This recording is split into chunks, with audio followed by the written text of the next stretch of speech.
Nous fêtons aujourd'hui Saint Laurent Justinien, un évêque qui a donné sa vie pour le Christ. Et l'évangile d'aujourd'hui est remarquable, si je puis dire. Tous nous recevons des talents, plus ou moins selon nos propres forces. À nous de savoir les faire évoluer. Mais l'évangile ne dit pas ce qui est arrivé à celui qui avait qu'un seul talent. Hein? Cet homme a eu peur parce qu'il savait que son maître allait réclamer des comptes. Il est allé enterrer ce talent dans la terre, il a couché et il a peut-être même dormi dessus pour pas qu'on le vole. Eh bien, quelle récompense il a? Aucune. Parce qu'il a déjà ses récompenses en se croyant plus fort que les autres. Dieu nous donne des talents non pour les enterrer. Dieu nous donne des talents pour les faire évoluer. Et c'est ce que je dis maintes et maintes fois, Dieu nous a donné une demeure, c'est pas pour la laisser à l'abandon, c'est pour au contraire la rendre plus belle et plus grande, pour que les générations futures puissent se dire merci Seigneur pour ce que tu nous as laissé. Eh bien, ce sont des grâces que Dieu nous donne. C'est pareil, chacun nous avons des grâces.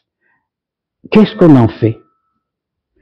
Qui a des grâces pour être instituteur, qui a des grâces pour être mère de famille? Chacun d'entre nous reçoit de Dieu ce qu'il a besoin quand il a besoin. Mais qu'est-ce qu'on en fait? Est-ce qu'on est capable d'aller apporter aux autres et de partager ce que Dieu nous a donné? Ou on le garde pour nous? On le met dans la terre et on s'y couche dessus pour peur de le perdre. Ben c'est ça la méditation de l'évangile d'aujourd'hui. Qu'est-ce que nous allons faire et qu'est-ce qu'avons-nous fait des talents que nous avons reçus de Dieu? L'Église a reçu des quantités de talents. Et au cours des siècles, ces talents ont fleuri en donnant des saints. Et il y en a beaucoup. Et on trouve encore des miracles splendides. Par exemple, Thérèse d'Avila, il y a quand même presque 800 ans qu'elle est morte, eh bien, les carmes déchaussés qui sont à Avila, pour la fête, ont voulu la ressortir, voir exactement ce qu'il y avait dans son reliquaire. Elle est intacte. Comme si elle était morte quelques jours auparavant. Eh bien, elle a tellement travaillé les talents qu'elle a reçus par Dieu, qu'elle les a fait convertir le Carmel de l'époque, eh bien, que Dieu lui a rendu l'appareil, et elle est intacte. Prenez Bernadette Soubirous, pareil. Alors on dit, oh oui, mais c'est la nature, parce que il n'y a pas d'air, il n'y a pas ceci, cela, ou là. Non. L'homme cherche des solutions humaines où il n'y a aucune solution humaine. C'est Dieu qui l'a voulu. Padre Pio, c'est pareil. Et alors on fait bien ce qui me fait rigoler, parce que Padre Pio, quand il est mort pendant le concile, on n'avait pas encore chamboulé la liturgie. Ils viennent de sortir un film sur Padre Pio et on le voit célébrer la messe face au peuple. C'est faux.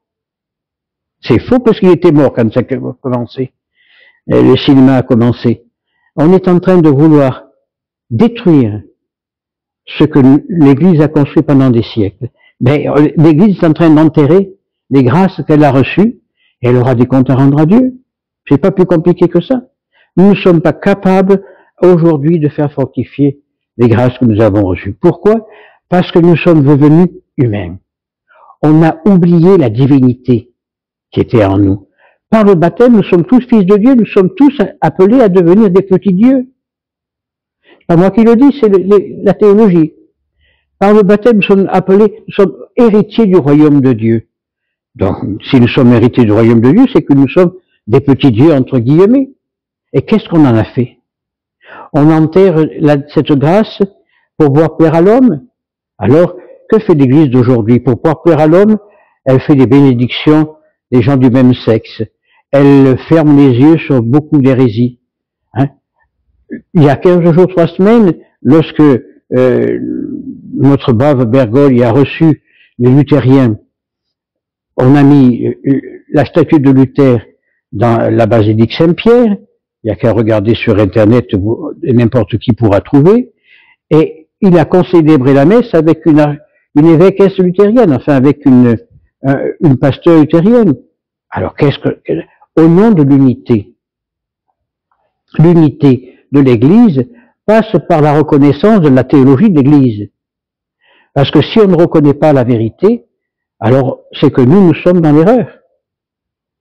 Hein? Je sais pas, mais moi je dis bien, je n'ai rien contre personne. J'ai des grands amis protestants, j'ai des amis juifs, j'ai des amis musulmans.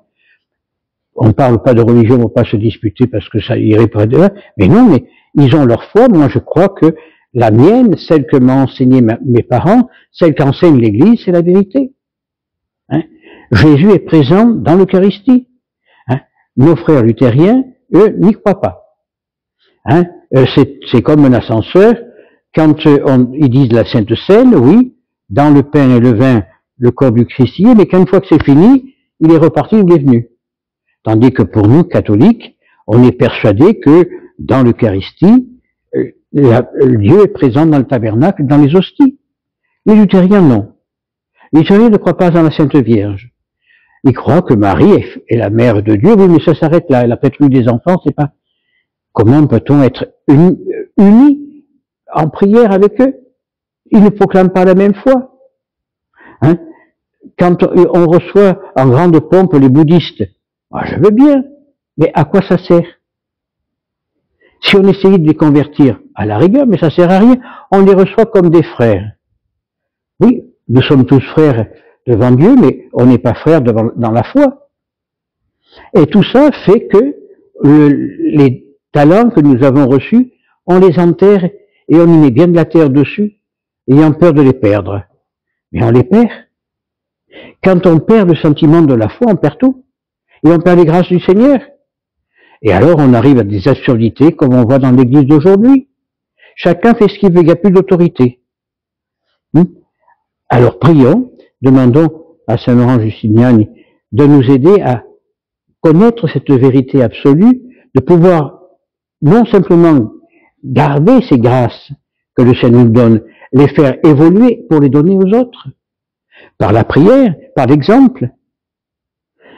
Et tout ça, c'est important. C'est le ministère de l'Église d'aujourd'hui. Nous sommes l'Église des catacombes. Hein? Et quand je lis l'histoire de l'Église, hein, vous l'avez lu aussi, hein, les premiers chrétiens se reconnaissaient avec le poisson qui est dessiné sur la terre. Et on disait, regardez comme ils s'aiment, ils partageaient tout. Maintenant, on pourrait dire, regardez comme ils se détestent. Parce que c'est ça celui qui tirera plus contre l'autre. On dit, ah oui, mais celui-là n'allait pas là-bas, il est faux. Celui-là n'allait pas là-bas, il n'est pas bien. Restez avec moi. Non, non. Moi, je dis, allez, vous voulez aller prier. Alors, j'ai quelqu'un qui m'écrivait contre Medjugorje. Hein, les apparitions de Medjugorje. Pour moi, au point de vue théologique, je n'y crois pas. Hein, et ça, d'ailleurs, Benoît XVI avait écrit un très beau texte là-dessus. Mais il a rajouté, Benoît XVI, quelque chose qui me fait plaisir, et que je crois, même si la Sainte Vierge n'a pas apparu à Medjugorje, ou dans d'autres droits, l'autre lieu de cette planète, du moment qu'on va y compris. Eh bien, on fait fructifier les talents qu'on a reçus. Ce qui compte, c'est pas de croire à ce que aux apparitions, c'est croire à la force de la prière. Et même si Marie n'est pas apparue à Medjugorje ou dans d'autres lieux, la force de la prière la fait venir. Hein? Le Christ le dit, lorsque vous êtes 2 ou 3 à prier à mon nom, je serai au milieu de vous. C'est suffisant. Maintenant, que les apparitions justes ou fausses, c'est pas notre problème. C'est pas nous qui aurons des comptes à rendre à Dieu, c'est ceux qui prétendent avoir vu la Sainte Vierge. Seulement, l'œuvre qui se réalise, c'est une œuvre divine, une œuvre qui est pleine de grâce. Il y a des conversions en quantité. Pourquoi? Parce qu'on prie. Eh bien, les talents qu'on a reçus sont fructifiés par la prière.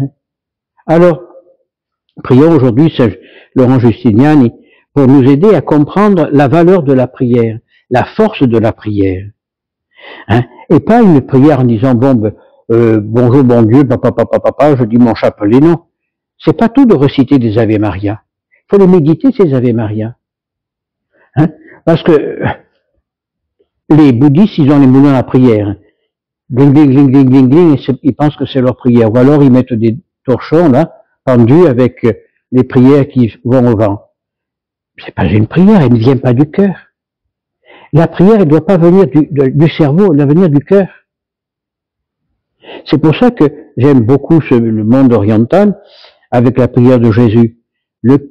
Chaque battement de cœur appelle le nom de Jésus. Mais c'est une merveille. Nous sommes toujours en communion complète avec le Christ. Ce Christ qui nous ouvre la vie. Ce Christ qui nous donne l'amour. Qu'est-ce qu'on en a fait?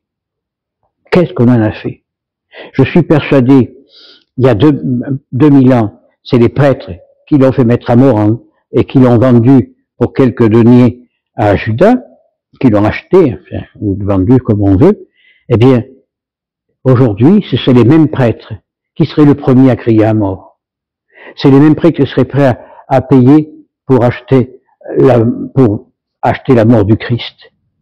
Pourquoi? Parce qu'ils n'y croient plus. Ils n'y croient plus parce qu'ils n'ont plus la valeur de la grâce que l'on reçoit par le sacerdoce. Ils n'ont plus la valeur de la grâce que l'on reçoit par la prière. Hein? Moi, je dis bien, je n'ai rien contre personne. Mais lorsque je vois ces gens qui vont danser, ces prêtres qui participent à des gueuletons de joie et tout ce qu'on veut, non. Ils oublient l'essentiel. Eh bien, c'est la grâce qu'ils ont reçue qu'ils enterrent. Alors, prions ce Saint-Évêque qui a fait des merveilles dans le diocèse qu'il avait, pour qu'il nous aide, nous, à faire des merveilles dans le lieu où le Seigneur nous a mis, pour que nous puissions partager les grâces que nous avons reçues du Seigneur avec nos frères les hommes, ainsi soit-il.